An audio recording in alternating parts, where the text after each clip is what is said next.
কৃষ্ণের মিলিত তনু বঙ্কবিহারীজি হরিদাস স্বামীর নিকট প্রকাশিত হয়েছিলেন।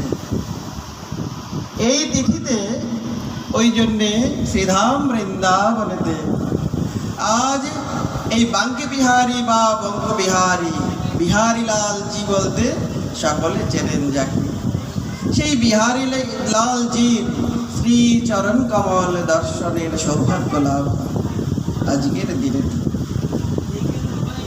তাই অক্ষয় তৃতীয়া তিথিতে আমরা প্রথমে এই বাঙ্কে বিহারীজির অপ্রাকৃত লীলাবলীর দু একটি শ্রবণ করব।